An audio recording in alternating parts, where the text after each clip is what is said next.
Good morning বন্ধু বান্ধৱীসকল, আপোনালোক সকলোকে অসমীয়া ডেইলি ৰাশিফল চেনেললৈ স্বাগতম জনাইছোঁ। আজি বৃহস্পতিবাৰ 2024 ছেপ্টেম্বৰ মাহৰ 19 তাৰিখ আৰু অসমীয়া আহিন মাহৰ 2 তাৰিখ। আজি তিথি দ্বিতীয়া, পক্ষ কৃষ্ণপক্ষ। আজি সূৰ্য উদয় হ'ব 6:08 আৰু সূৰ্য অস্ত যাব 6:20।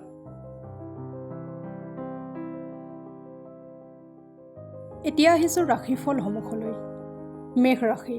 মেঘ ৰাশিৰ জাতক জাতিকাসকলৰ শাৰীৰিক আৰু মানসিক লাভৰ বাবে ধ্যান আৰু যোগ কৰাটো আপোনাৰ বাবে উপযোগী। আগতীয়াকৈ নজনাই কোনোবা দেনদাৰে আপোনাৰ বেংক একাউণ্টত পইচা দিব পাৰে, যি কথা জানি আপুনি আচৰিত হোৱাৰ লগতে সুখীও হ'ব। এক সুখী আৰু বঢ়িয়া সন্ধিয়াৰ বাবে আপোনাৰ ঘৰত আজি আলহী আহিব পাৰে। প্ৰেমত যে গভীৰতা বহুত, সেই কথা আপুনি আজি অনুভৱ কৰিব আৰু আপোনাৰ প্ৰিয়জনে সদায় আপোনাক বহুত মৰম কৰিব। আজি আপুনি যি নতুন জ্ঞান আহৰণ কৰিছে সেইবোৰ আপোনাক লগৰ সহপাঠীতকৈ আগত বঢ়াত সহায় কৰিব। অধিবক্তাৰ ওচৰলৈ গৈ আপুনি আইনী পৰামৰ্শ লোৱাৰ বাবে আজি বহুত ভাল দিন। জীৱন লগৰীৰ লগত আত্মিকতা আজি আপোনাক সুখী কৰিব। আপোনাৰ ইষ্ট দেৱতাক পূজাত ৰঙা সেন্দুৰ অৰ্পিত কৰিলে স্বাস্থ্য ভালে থাকিব। এতিয়া আহিছোঁ বৃষ ৰাশিলৈ। বৃষ ৰাশিৰ জাতক জাতিকাসকলে কিছু সৃজনাত্মক কাম কৰিবৰ বাবে অফিচৰ পৰা সোনকালে ওলাব যত্ন কৰক। আজি ধন লাভ হোৱাৰ সম্ভাৱনা আছে, যদিও আপোনাৰ খঙাল স্বভাৱৰ বাবে আপুনি অৰ্থ লাভৰ সক্ষম নহ'বও পাৰে। মনোৰঞ্জনৰ লগত জড়িত গতিবিধিসমূহত সময় অতিবাহিত কৰিলে আনন্দ লাভ কৰিব। যদিহে গোটেই পৰিয়ালৰ সদস্যসমূহ তাত অংশগ্ৰহণ কৰে। গাৰ্লফ্ৰেণ্ড অথবা বয়ফ্ৰেণ্ডক বেয়া ব্যৱহাৰ নকৰে যেন। কামত কম উন্নতি তথা প্ৰগতিয়ে আপোনাক অলপ মানসিক অশান্তি প্ৰদান কৰিব পাৰে। সময়ৰ চকা বহু দ্ৰুতগতিত চলে, সেয়ে সময় থাকোঁতেই সময়ৰ সঠিক ব্যৱহাৰ শিকি লওক। আপুনি নিজৰ জীৱনসংগীৰ কঠিন আৰু ৰুক্ষ ব্যৱহাৰ দেখিবলৈ পাব পাৰে, যাৰ বাবে আপুনি অসহজ অনুভৱ কৰিব। আপোনাৰ ইষ্ট দেৱতাৰ তামৰ মূৰ্তি পূজা ৰুমত স্থাপন কৰি নিয়মিতভাৱে পূজা কৰিলে পৰিয়ালৰ সম্বন্ধবোৰত বিশ্বাস অটুট থাকিব। এতিয়া আহিছোঁ মিথুন ৰাশিলৈ। মিথুন ৰাশিৰ জাতক জাতিকাসকলে ধাৰ্মিক ভাৱনাবোৰৰ কাৰণে যিকোনো তীৰ্থস্থানলৈ যাত্ৰা কৰিব পাৰে আৰু কোনোবা সাধুৰ পৰা দৈবিক জ্ঞান লাভ কৰিব। আকস্মিক লাভ অথবা আৰ্থিক ধাৰণাৰ জৰিয়তে আৰ্থিক অৱস্থা সুদৃঢ় হ'ব। যদি আপুনি পাৰ্টি কৰাৰ কথা ভাবি আছে, তেন্তে আপুনি নিজৰ ভাল বন্ধুসকলক এই অনুষ্ঠানত মাতক। এনেকুৱা লোকসকলৰ উপস্থিতিয়ে আপোনাৰ উৎসাহ বহু গুণে বঢ়াব। আপোনাৰ প্ৰিয়জনৰ লগত বাহিৰত যাওঁতে তেখেতক ভাল ব্যৱহাৰ কৰক। নতুন যোজনাসমূহ আকৰ্ষক হ'ব আৰু ভাল আমদানিৰ এক বাট বুলি পৰিগণিত হ'ব। আপোনাৰ অতীতৰ লগত জড়িত কোনোবা ব্যক্তি আজি আপোনাৰ লগত সম্পৰ্ক স্থাপন কৰাৰ সম্ভাৱনা আছে, যাৰ ফলত আজি দিনটো স্মৰণীয় হৈ যাব। জীৱন লগৰীৰ লগত মৰম আৰু ভালপোৱা কৰিব বাবে বহুত সময় পাব আপুনি, কিন্তু আপোনাৰ স্বাস্থ্য বেয়া হৈ থাকিব পাৰে। প্ৰেম জীৱন অধিক ভাল কৰিবৰ বাবে নিজৰ ভণ্টিক বহুত মৰম আৰু সন্মান প্ৰদান কৰক। এতিয়া আহিছোঁ কৰ্কট ৰাশিলৈ। কৰ্কট ৰাশিৰ জাতক জাতিকাসকলৰ প্ৰচুৰ মৰম, অগাধ ভালপোৱা আৰু সাহসী মনটোৱে আপোনাৰ জীৱনসংগীত বহুত সুখী কৰিব। জীৱনৰ বেয়া সময়ত ধন আপোনাৰ কামত আহিব, সেইকাৰণে আজিৰ পৰা আপুনি অৰ্থ সঞ্চয় কৰাৰ কথা চিন্তা কৰক। বন্ধু সন্ধিয়া সময়ৰ বাবে এটা ভাল পৰিযোজনা বনাই আপোনাৰ দিন আৰু সুখী কৰি তুলিব। আজি আপুনি আপোনাৰ বন্ধুৰ সুগন্ধ তাৰ অনুপস্থিতিত অনুভৱ কৰিব। যোগ্য কৰ্মীৰ পদোন্নতি আৰু আৰ্থিক লাভ হ'ব পাৰে। নিজৰ কাম সময়মতে কৰিব লাগে। কাম জমা কৰি থ'লে আপোনাৰ অসুবিধা হ'ব পিছলৈ। কাম সোনকালে শেষ কৰি আজি আপুনি অৱসৰ সময় পাব।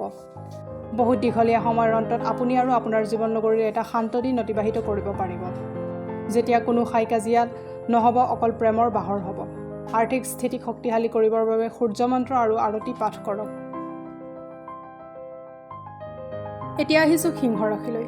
সিংহ ৰাশিৰ জাতক জাতিকাসকলৰ দয়াৱান প্ৰকৃতি আপোনাৰ এক আশীৰ্বাদ ৰূপে প্ৰকাশ পাব, কাৰণ এই আশীৰ্বাদে আপোনাক সন্দেহ, অনৈতিকতা, লোভ আৰু হিংসা আদি বেয়া শক্তিৰ পৰা বচাই ৰাখিব। ঘৰৰ প্ৰয়োজনীয়তালৈ লক্ষ্য ৰাখি আজি আপুনি আপোনাৰ জীৱনসংগীৰ লগত আলোচনা কৰি মূল্যৱান বস্তু ক্ৰয় কৰিব পাৰে, যাৰ ফলত আপোনাৰ আৰ্থিক অৱস্থা বেয়ালৈ ঢাল খাব পাৰে।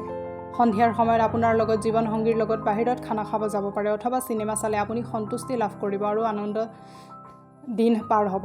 আপোনাৰ প্ৰিয়জনে আপোনাক সুখী আৰু আনন্দিত কৰিবলৈ কিবা বিশেষ এটা কৰিব। কাৰ্যালয়ত সকলো মানুহ আপোনাৰ পক্ষত থকা যেন মনত অনুভৱ হ'ব। যিসকল লোক ঘৰৰ বাহিৰত থাকে, সেইসকল লোক সোনকালে নিজৰ কাম শেষ কৰি ক'ৰবাত পাৰ্কত নাইবা একান্ত ঠাইত সময় অতিবাহিত কৰিব পছন্দ কৰিব। বৈবাহিক জীৱনৰ বাবে আজি বহুত বিশেষ দিন। আপোনাৰ জীৱন লগৰীক প্ৰকাশ কৰক যে আপুনি তেওঁক কিমান ভাল পায়। ধনৰ স্থিতি ভাল কৰিবৰ বাবে কেশৰৰ তিলক কপালত আৰু নাভিত লগাওক। এতিয়া আহিছোঁ কন্যা ৰাশিলৈ। কন্যা ৰাশিৰ জাতক জাতিকাসকলে জানে যে আপোনাৰ বাবে কি ভাল হ'ব। এইবাবে শক্তিশালী আৰু স্পষ্টবাদী বনক আৰু সোনকালে নিৰ্ণয় লোৱা শিকক আৰু তাৰ পৰিণামক সন্মুখীন কৰিবৰ বাবে তৈয়াৰ হৈ যাওক। আৰ্থিক দিশত আপোনাৰ উন্নতি হ'ব। বিদ্যালয়ৰ কাম পূৰণ কৰিবলৈ আপোনাৰ সন্তানে আপোনাৰ সহায় ল'ব পাৰে। প্ৰেমৰ ফালেদি চাব গ'লে আজি এক ৰোমাঞ্চকৰ দিন। সন্ধিয়াৰ সময়ত এক বিশেষ যোজনা বনাওক আৰু যিমান পাৰে সেই সময়খিনিক সিমান মায়াময় কৰাৰ চেষ্টা কৰক। অফিচৰ ৰাজনীতি অথবা যিকোনো বিবাদত আপুনি আজি ৰাজত্ব কৰিব। সময়ৰ সদব্যৱহাৰ কৰিবৰ বাবে আপুনি আজি পাৰ্কত ফুৰিব যাব পৰিকল্পনা কৰিব পাৰে, কিন্তু তাত কোনোবা অচিনাকি লোকৰ লগত আপোনাৰ তৰ্ক হোৱাৰ বাবে আপোনাৰ মন বেয়া হৈ যাব।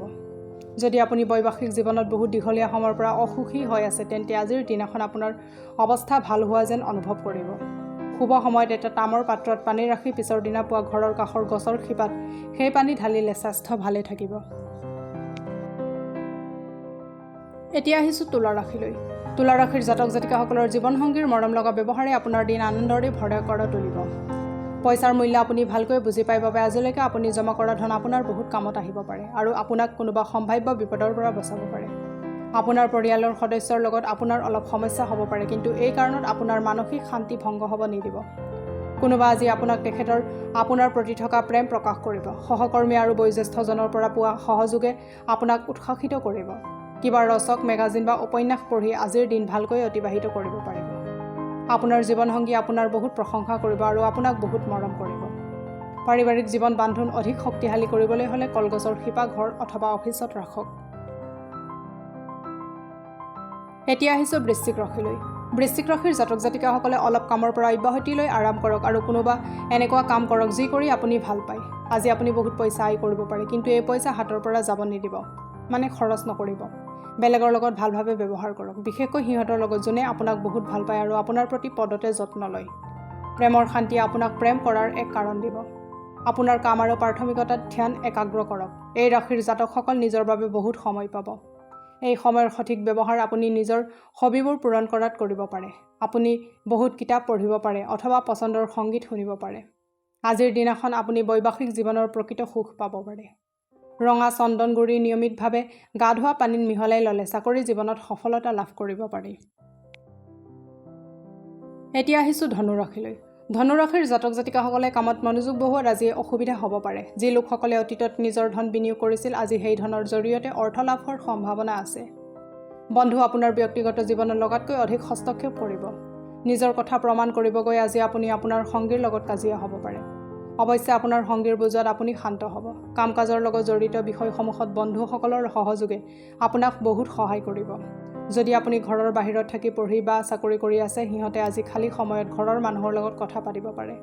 কথা পাতি থাকোঁতে আপুনি ভাবুক হৈ যাব পাৰে। বৈবাহিক জীৱনৰ দিশেদি চালে বহুত বস্তু আজি ভালে যাব। কোনোবা ভিক্ষাৰী অথবা বিকলাংগ ব্যক্তিক আহাৰ গ্ৰহণ কৰালে আপোনাৰ সুস্বাস্থ্য অটুট থাকিব। এতিয়া আহিছোঁ মকৰ ৰাশিলৈ।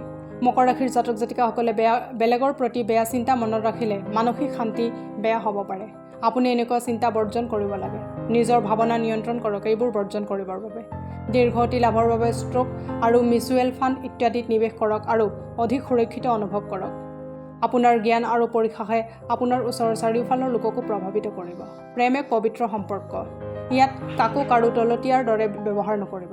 ভালকৈ পঢ়ি নাচে যিকোনো ব্যৱসায়িক অথবা আইনী দলিলত চহী নকৰিব।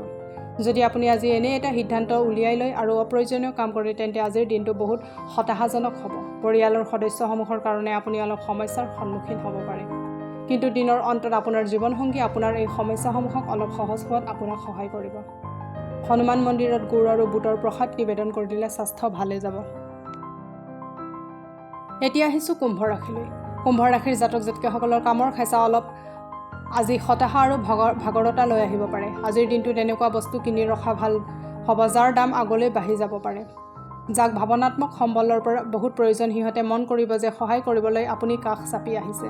এক দীঘল আৰু নিঃসংগ সময় যি আপোনাক হাত কৰি আছিল, সেই সময় শেষ হৈ গৈছে, কাৰণ অতি সোনকালে আপুনি নিজৰ জীৱনসংগী লাভ কৰিব।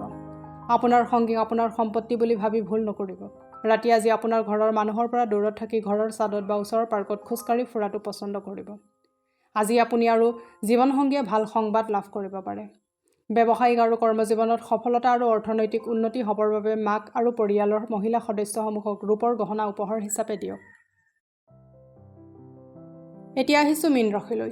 মীন ৰাশিৰ জাতক জাতিকাসকলৰ ঘৰত হতাশাৰ পৰিৱেশ এটাই আপোনাক খং উঠাব পাৰে। ইয়াক দবাই থ'লে আপোনাৰ শৰীৰৰ সমস্যা বৃদ্ধি হ'ব পাৰে। শাৰীৰিক গতিবিধি বঢ়াই ইয়াৰ পৰা পৰিত্ৰাণ পাওক। বেয়া অৱস্থাৰ পৰা দূৰত থকাই মংগল।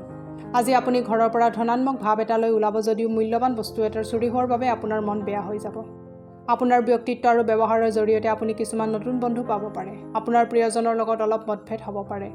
লগতে আপোনাৰ লগৰীয়াক আপোনাৰ দৃষ্টিভংগী বুজাত সমস্যাৰ সন্মুখীন হ'ব পাৰে। অফিচৰ ৰাজনীতি অথবা যিকোনো বিবাদত আপুনিয়ে আজি ৰাজত্ব কৰিব। আজি যিমান পাৰে লোকৰ পৰা দূৰত থাকক। বেলেগক সময় দিয়াতকৈ নিজক সময় দিয়ক।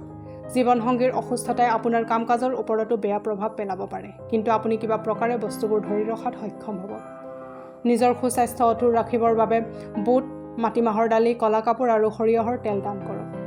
আজিলৈ ৰাশিফলৰ ভিডিঅ'সমূহ ইমানেই। যদি ভিডিঅ'বিলাক ভাল লাগে লাইক কৰিব, কমেণ্ট কৰিব, শ্বেয়াৰ কৰিব আৰু ডেইলি ৰাশিফলৰ ভিডিঅ' পাই থাকিবলৈ চেনেলটো ছাবস্ক্ৰাইব কৰি থ'ব। ধন্যবাদ।